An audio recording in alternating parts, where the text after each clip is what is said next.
Hi friends, नमस्ते। आज का विषय होगा द ड्रिल सर्जेंट, एक आज्ञाकारी सेवक। इस पर विचार करेंगे और नीचे अब दो प्रश्न आपके सामने प्रस्तुत होंगे, उन पर थोड़ा विचार करेंगे। क्या हम इसलिए चिल्लाते हैं कि हम दुखी हैं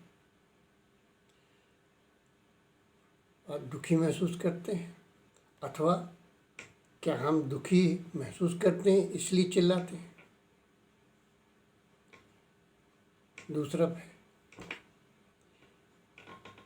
क्या हम इसलिए भाग खड़े होते हैं क्योंकि हम डरे हुए होते हैं, अथवा हम डरे हुए होते हैं इसलिए भाग खड़े होते हैं? ये प्रश्न आपको बड़े मूर्खतापूर्ण लगते होंगे, लेकिन ऐसा है नहीं जैसा आप सोचते हैं। इससे हम ये जानने की कोशिश करते हैं कि हमारे शरीर में सर्वप्रथम प्रक्रिया किस चीज़ की होती है, शरीर की अथवा मानसिक।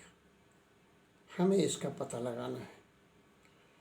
अधिकतर मनोवैज्ञानिक लोगों का ये विचार है कि ज़्यादातर मामलों में हमारी शारीरिक प्रक्रिया प्रथम कार्य करती है और हम इसको बड़ी आसानी से साबित भी कर सकते हैं। आइए इस पर विचार करते हैं। आप घुटनों के बल बैठ जाइए, दोनों हाथ जोड़ लीजिए। ऐसा सोचिए जैसे पूजा के लिए बैठते हैं। तो आँख बंद करें और हाथ जोड़ें पूजा के स्टाइल में। शीघ्र ही आप ये महसूस करेंगे कि हमारे ऊपर एक धार्मिक भावना ऊपर मड़रा रही है, जिसको हम महसूस भी कर सकते हैं। दूसरा, हम गुस्सा करें और ऐसे कर करके मुट्ठी तान करके खड़े होंगे तो एक गुस्सा का भाव बनेगा। तो इस प्रकार से शारीरिक हाव भाव भी हमारी जीवन में प्रभावित करते हैं।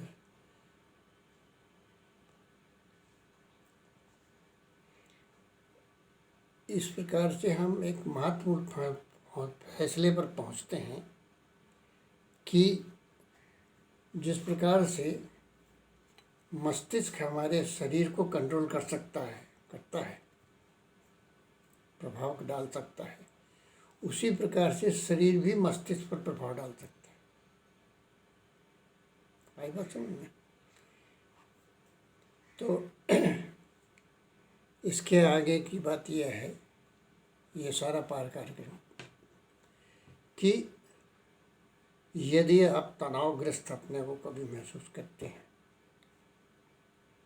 डिप्रेशन, तनावग्रस्त होना, तो इस वक्त जनरली आपने देखा होगा जो तनाव में होते हैं वो कहीं बैठ करके माथा पकड़ के बैठ करके चिंता करते रहते, घूमते रहते हैं, सोचते रहते उसी में, जिससे कोई पकड़ फ़ायदा तो होता नहीं। और ये सबसे ज़्यादा हानिकारक प्रक्रिया होती है जैसा हम करते हैं।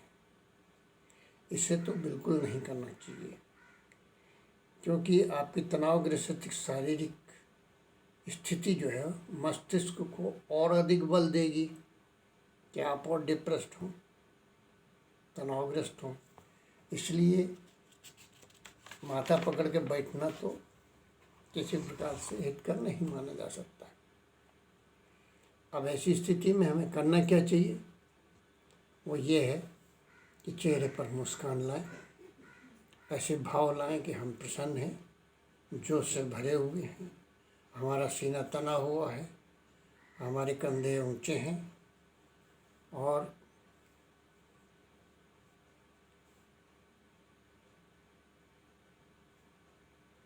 किसी ऐसे कार्य में हमको व्यस्त हो जाना चाहिए जिसमें हमें खुशी मिले, आनंद मिले, हमारा प्रिय हो, उस काम में हमको व्यस्त हो जाना चाहिए तुरंत। भले वो चाहे लकड़ी फाड़ना हो, कोयला तोड़ना हो, बागवानी करना हो, ये भी नहीं है घर के अंदर का, तो लंबे कदम से घर से बाहर निकल जाइए, कहीं भी जा कर के उसमें व्यस्त हो जाइए, और जो काम अच्छा पसंद में आए उसको करिए, और जो भी कीजिए बड़े मनोयोग से कीजिए, तल्लीन होकर के कीजिए। ऐसा करके, ऐसा जब करें आप, तो आपके चेहरे पर मुस्कान का भाव होना चाहिए।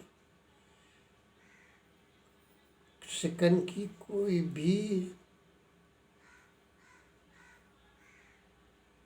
शिकन के कोई भी चिन्ह आपके चेहरे पर नहीं होना चाहिए, उसको बिल्कुल भूल जाइए। सीटी बजाइए, गाना गाइए, नाचिए, गाइए, जो आपको अच्छा लगता हो वो सब कुछ आप कीजिए। आपके शरीर के भावों से आपका मस्तिष्क पर तुरंत प्रभाव पड़ेगा। शरीर से जो हम कार्य करेंगे उसका प्रभाव मस्तिष्क पर भी पड़ेगा। तो आनंद महसूस करने से, जब आप कोई अपना पसंदीदा कार्य कर रहे होंगे, उस वक्त में उसमें तल्लीन भी होंगे, तो निश्चित ही कि आपका ये तनावग्रस्त मस्तिष्क जो है वो समाप्त हो जाएगा, भूल जाएगा, निकल जाएगा बाहर। तो माथा पकड़ के नहीं बैठना है, बल्कि हमें किसी अन्य कार्य में जो हमारी पसंद का हो उसमें हमें व्यस्त हो जाना चाहिए। अब आप समझ गए होंगे कि मस्तिष्क और शरीर दोनों एक दूसरे को किस प्रकार से प्रभावित करते हैं। इस जानकारी का इस्तेमाल कीजिए। अपने शरीर को एक आज्ञाकारी सेवक समझ करके उस पर आदेश दीजिए, और वो आपके आदेशों का पालन करेगा। आपका अगर दिमाग तनावग्रस्त हो तो शरीर को प्रसन्न होने का आदेश दीजिए, है कि नहीं? और निश्चित जानिए कि यह एक आज्ञाकारी सेवक की भांति आपके आदेशों का पालन करेगा ही, और आप तनावग्रस्त की समस्या से समाधान पा जाएंगे। तो हमें माथा पकड़ के नहीं बैठना है डिप्रेशन की हालत में। हमको उससे छुटकारा पाने के लिए अपने को किसी दूसरे कार्य में व्यस्त कर देना है। दैट्स ऑल आज के लिए। See you in the next episode. Bye, thank you.